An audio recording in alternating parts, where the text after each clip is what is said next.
So I heard you're interested in buying your first home. These are 5 tips that you should look out for when buying your first property. So let's go over to my bat cave and we're going to go ahead and discuss these 5 tips. So these are what I call the 5 foundation of the property, and the rest of it is pretty much cosmetics, but these are the 5 ones that I absolutely suggest for you to look out for. Like I said, number 1 is the roof. Make sure there isn't any leaks.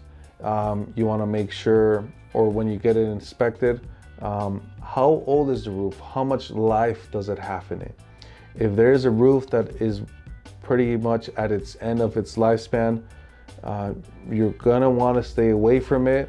The reason is the seller is not going to want to replace it before closing the escrow, and if you purchase the property, it's going to cost you anywhere between $5,000 to $10,000 to replace the roof. So the first item, guys, that I want you guys to look out for is the roof. You can also check the roof once you do the inspection, or you can go inside the home and you can look through the roof, through the ceilings, make sure there isn't any water stains. So that is the way that you can check for the roof, but that is the first item, guys, to check the roof. All right, guys, so one of my very first clients, Carlos, he was actually a client that I got from my first marketing campaign, a magazine, and he gave me a call. He came into my office. He said, hey, I want to buy a house. So we went shopping around and we found this lovely home for a good price. We sent over an offer, but we got to the point where we were going to do what's called a home inspection. So I advised my client, hey, Mr. Carlos, please do a home inspection. I am not a licensed contractor. I am not a licensed inspector. It is best for you to do an inspection. He said, no, Ricardo, I do not want to spend $250, $300 to perform this home inspection. And I said, okay, sign a waiver here, and he did. He signed that he did not want to perform a home inspection. So after the closing, after we close the whole deal, he finds out the whole roof is messed up.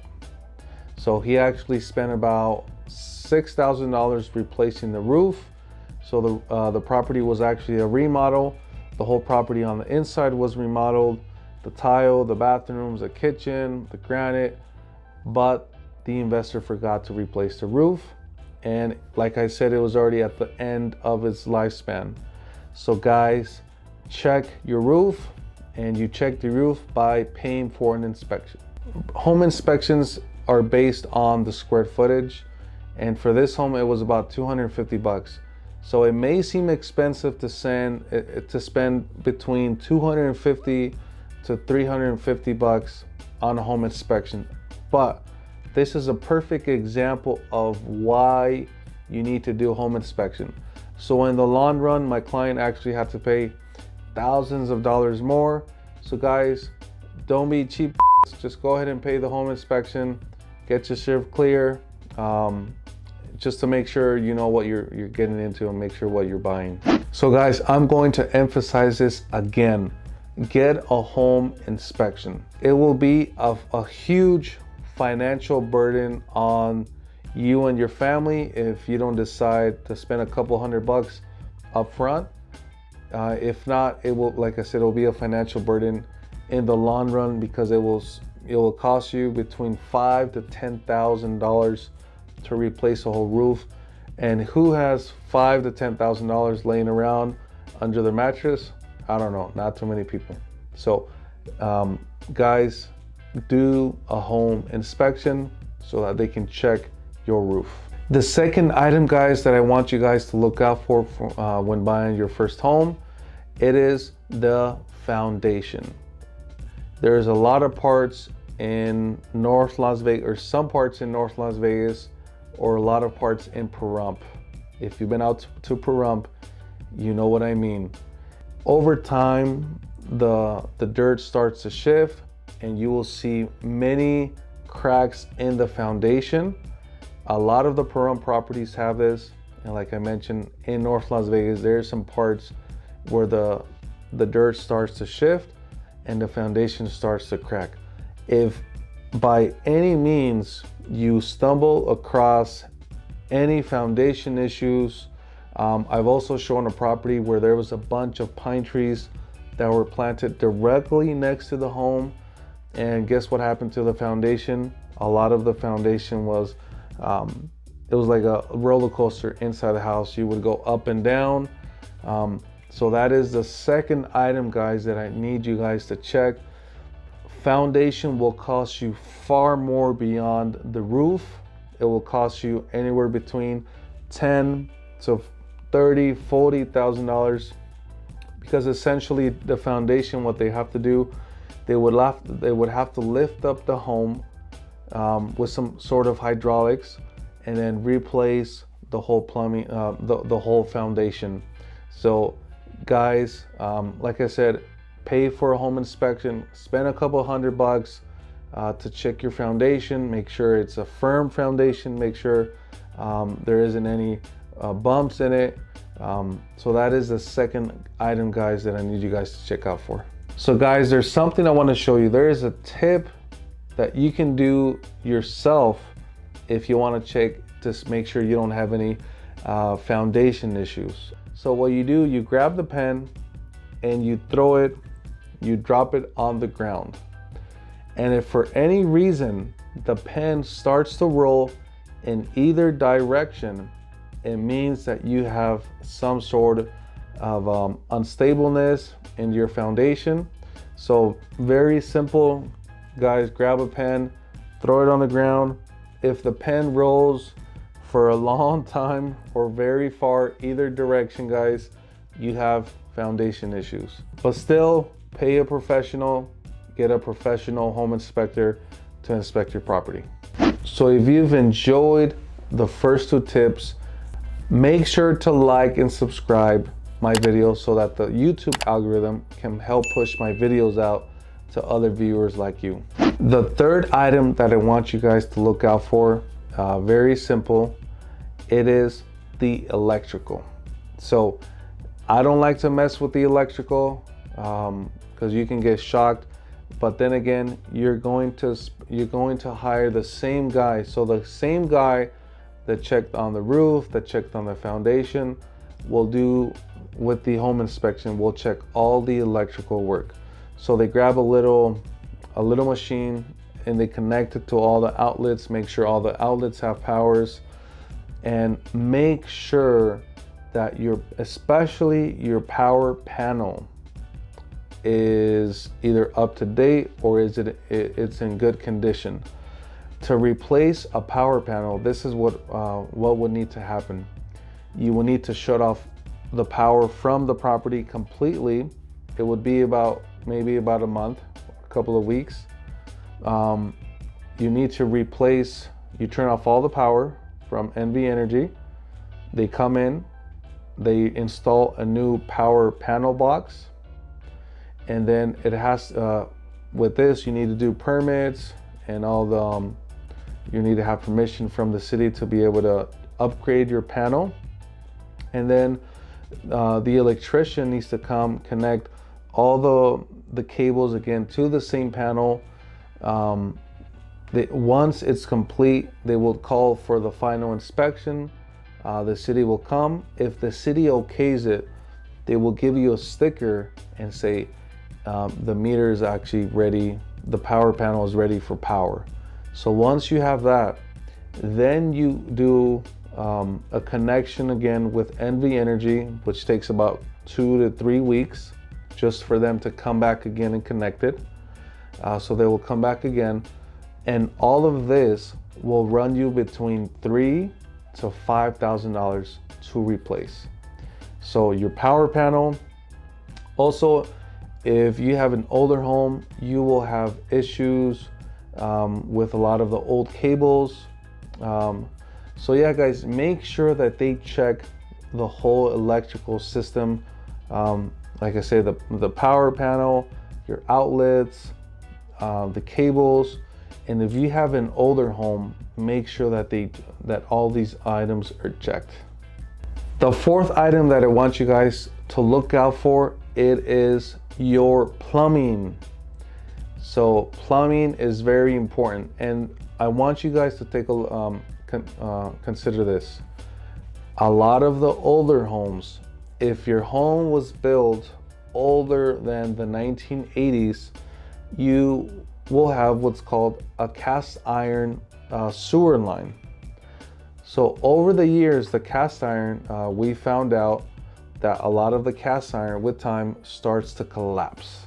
So it starts to collapse, and what happens if your main sewer line starts to collapse, or at one point some roots went through it and it collapses, if you start to flush or shower or wash your dishes, all of the water will start pushing through and it's going to be stuck. It's not going to have nowhere to go. So where's that water going to come back up to? It's going to come up back to your house, and you're going to have a backed up sewer line, and your home's not going to smell very nice.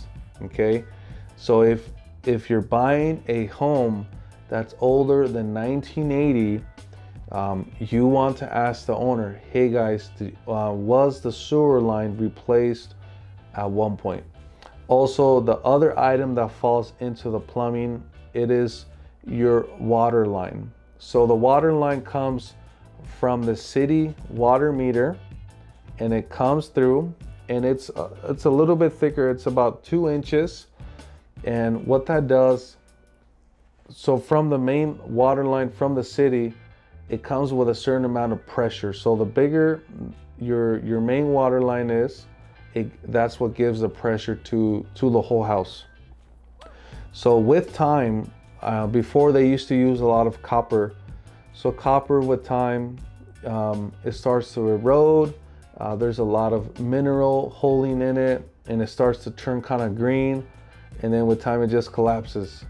So that is another part that also needs to be replaced, and that's another thing that you should look out for when you're buying your property. So I'll give you a good example. My very first property, like I said, it was an apartment complex that I purchased. It was a fourplex. And I was driving around my property just to check up on it, and I see this puddle in the front of the parking lot. And I'm like, who threw water just randomly out? And there's a huge puddle. I come again 2 days after, the puddle is in the same exact spot. And then I come out 2 days after that again, and there's a huge puddle of water. And I said, oh, hold on, there's something going on. I need to check. So by that time, I actually get a notice from the water district saying that there can potentially be a leak, because now my bill went up super high. So I had to go, usually where you have what's called the water meter, that is usually where the water line will run, and also your sewer line would run right under it, maybe about 3 to 4 feet under that same water line. So what we found out, and I kid you not, it was a very small hole, but since all that pressure is coming out, the water just kept coming up, and even something very small can cost lots of money in your water bill. So what I did for this property, I said, you know what, let's just go ahead and dig up the water line. I replaced the water line, and at the same time, since the sewer line was already at the same location, I ended up replacing from the water meter all the way to the front of the property. I replaced the water line and also the sewer line at the same time, because the sewer line was also cast iron, and like I said before, cast iron starts to corrode and it starts to break, and it's just old and ugly, and you don't want nasty water in your home. So ask the seller, hey guys, have you replaced, has the plumbing been replaced, and has the water supply line, has it been replaced? So this is the fourth item that I want you guys to consider in looking out when you're buying your first home. And again, it will cost you thousands of dollars to redo it. Luckily, since I am a home investor, a home flipper, I have a couple of connections. So if you need help with that, feel free to contact me. Like I said, I'm in Las Vegas. You can get my contact information below. and go ahead and contact me. But check for your plumbing. So guys, we know in Vegas it gets super duper hot. All right guys, don't mind me, it's just getting a little bit hot in here. I need to take a little water break. You cannot live in Las Vegas without an AC unit. I repeat that again, Californians moving to Vegas, you cannot live in Las Vegas without having an AC unit. So guys, that is the 5th item that I want you guys to look out for when you're buying your first home. An AC unit will cost you anywhere between $5,000 to $10,000 depending on how big your home is. It's based off the square footage in your home. A home between 1,600 square feet, you'll still probably have one AC unit. If your property is bigger than 1,700 square feet, you'll probably up to maybe 3,000 to 4,000 square feet, you'll have about 2 AC units. And anything more than that, then you probably need more AC units. But each AC unit will cost you between $5,000 to $10,000 each. So you need to make sure when you inspect the property, when the home inspector comes, ask them, hey, how old is the AC unit? And you can tell when an AC unit is pretty old. So what I like to do, I like to go through the backyard or wherever you can see the AC from, and you start to look around in the neighboring ACs. If you see an AC that is kind of discolored, kind of smaller units, that is going to be an old AC unit. But if you see the unit up top that's like a little bit lighter, like a gray color, kind of like a more dark gray color, and you can tell by it, it will be a newer AC unit. So go ahead and ask your inspector, hey, how old is this AC unit? They usually have a label and it will tell them when the AC was built or when was it manufactured. So go ahead and ask your inspector. It just gives you a little bit of knowledge of where you're at. AC units will run about maybe 10 to 15 years, but it depends. It's just like buying a used car. If you buy a used car from a seller that did all the oil changes, you know, they maintenance, they topped off all the fluids, they were always on top of staying, you know, the car, then the car will last for more mileage than one from a seller that beat down, never did oil change, let the car overheat. So it's the same with a house. You never know. An old unit can last longer than a newer unit if the older unit was taken care of. So always ask, and always also ask the seller, ask your agent to ask the seller, hey, when was the last replaced? Do you guys do the yearly maintenance? So there's actually a yearly maintenance that any AC technician tells his clients to do. It's about every year. Go ahead and do an AC maintenance on it, and that way your AC unit will last longer. And like I said, depends on how you treat it, that's how long of a life it will give you. So guys, this is the 5th and final item that you should look out for when buying your first home. So let's go over the 5 tips one last time. Number 1, check your roof. Number 2, check the foundation. Number 3, check your electrical. Number 4, check your plumbing, which includes the sewer line and the water line. And number 5, don't forget to check your AC unit. So these are the 5 tips that you should look out for when buying your first home. So if you have any questions, feel free to contact me. My contact information is in the description below. Don't forget to like, subscribe, and we'll see you on the next one.